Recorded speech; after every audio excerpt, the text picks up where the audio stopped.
Hello, everyone. Welcome to day 3 of the Self Care Challenge. Thank you so much for joining me. If you are seeing me on a Facebook business page or on a YouTube channel, you can jump into our free group and join us and comment along with us and get the downloads and all of the extra things, and also be entered to win the prize, which I will post later.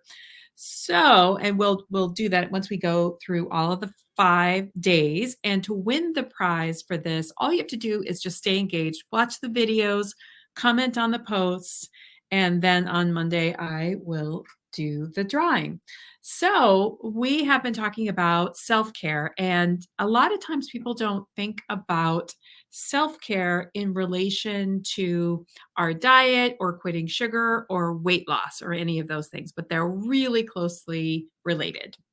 So they're really closely related because so many times we don't stay on track with what we said we were going to do because of stress, because of negative thinking, because of different situations or different other things that we're lacking.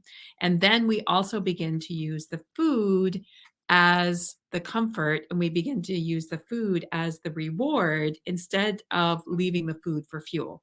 So we do want to fill our souls. You do deserve to be treated. You don't deserve inflammation. You don't deserve chronic diseases. You don't deserve, pain, acid reflux, not being able to sleep well at night, issues with your skin, issues with your digestion. You don't deserve any of those things. You deserve to live a healthy, vibrant life. And so knowing how to give yourself self-care really helps with those things.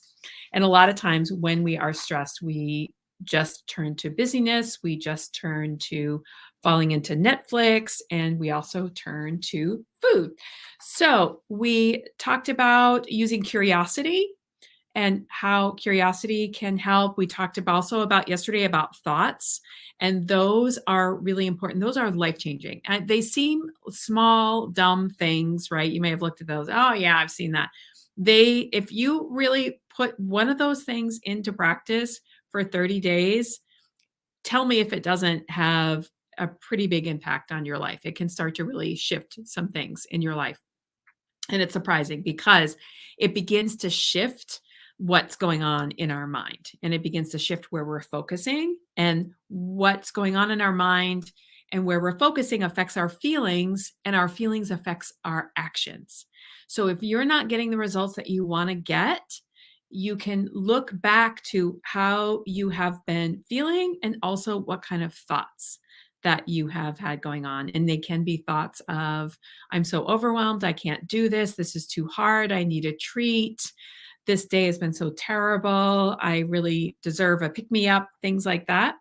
And then that kind of shows you right back to where you are with your results. So if we can change what's going on in your mind, we can begin to change what your results that you're getting. So, but today we're going to talk about something different. We're going to talk about different ways to add to our cup that's not more busyness, that's not more food, that's not more mindless surfing, but things that can really nourish us. And one of these things is connection. So, have you ever had the experience where you really wanted something and you got it? And then you were really happy with it for a little while, and then it wasn't so exciting anymore and you wanted the next thing, the better thing. This happens. You can think about this like maybe you really want to own a house. And so you finally buy your first house. So exciting. Yay. And you're in your first house for 6 months, a year, whatever amount of time, and you're used to your house. And now you want a bigger house. So you get a bigger house and you love your bigger house for a little while. And then you decide, oh, maybe I really need a house, bigger house by the ocean. And so then you get a bigger house by the ocean and whatever that is. So those things, we've all kind of experienced that where it was good and then it kind of wanes and now we want something different. So we want something newer, we want something better, we want something different. And there's actually, this is a known psychological phenomenon that has a name. And what happens, it's called hedonistic adaptation. So we really want this thing, and then we kind of adapt to it, and now it's no longer really exciting. So, and this can just go on and on. But here was a really interesting thing. When they have done studies, things that we stay satisfied with are connection. That's things that we stay satisfied with. It's not actually things, it's a connection. But when we're just doing things, when we're just doing Netflix and food and shopping and social media, we are constantly looking for the next thing, the next thing, the next thing, the next thing, something bigger, something better, right? It's never really that satisfying. It's satisfying at first for a little bit, and then like it really wanes. So, what isn't subject to that phenomenon, what stays really satisfying, what constantly nourishes our souls is connection. So, for some people, what you really need is connection. And we probably all have really seen that out of the pandemic, right? How many times did there are still people that I haven't seen since before the pandemic. So there's so many different ways that we've lost connection. So is connection what you need? Sometimes that can be the nourishing thing that can help you really stay on track in so many areas. It fills up your cup, it nourishes you so that you don't have to use these other things. So there are several different types of connections. So connections to faith. Sometimes having a connection to something larger than yourself is really what you need. And I know not everyone is a faith person, so if this isn't for you, that's fine, but you can still connect to something larger than yourself.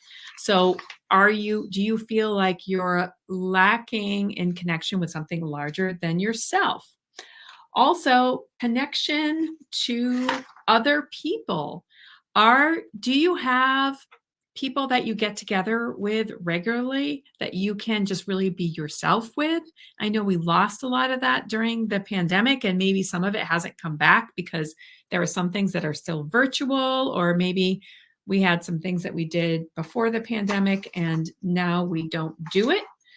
So this can be a really important thing. Are you missing connection with others?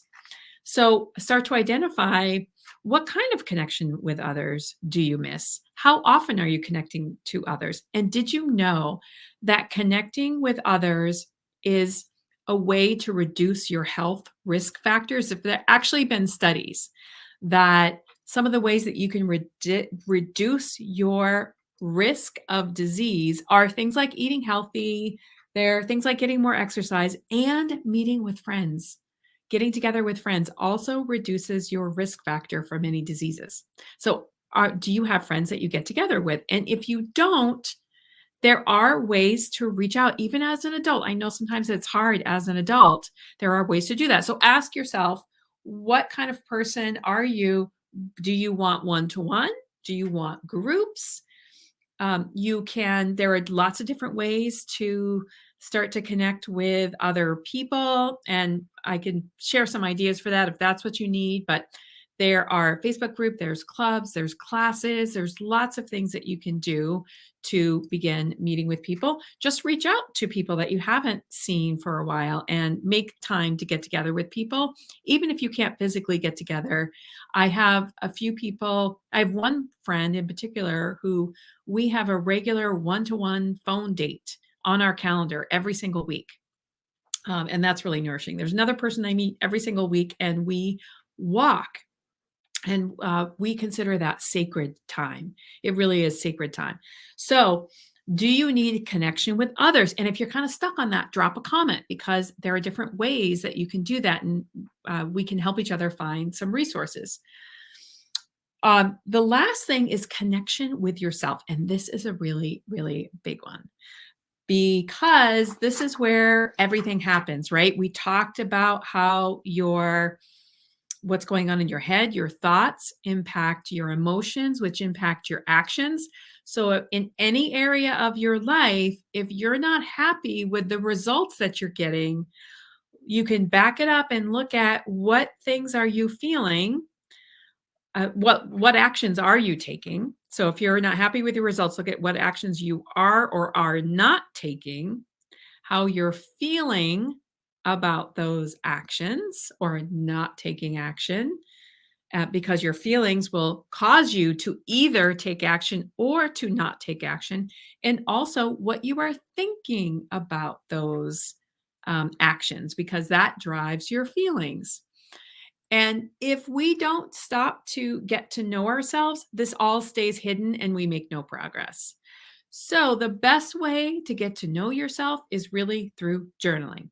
Just brain dump and don't have any judgment about what you're brain dumping. And then begin to look at what is in your mind. Do an inventory. What thoughts are in your mind? Just do a thought inventory and look at what's in there. Because so often we're listening to ourselves. We take the thoughts that we're having and we just take them as the truth, and we're not talking to ourselves and filling ourselves up with what we need. So sometimes we need to listen to ourselves and sometimes we need to talk to ourselves. So it's really important to be getting to know yourself, and having a journaling practice is the best way to get to know yourself. So those are some other ways that you can add some self-care in, and that can help you reach your goals. This can be a super powerful practice. So, if for today's homework, what kind of connection do you need? Do you need connection to faith? Do you need connection to other people? Are you missing that? Or do you need connection to self and kind of know what's going on with you? And that can help you understand what you need to do to make progress in any area, or also just to get to know yourself. All right, that's it. I will post the homework later, and thank you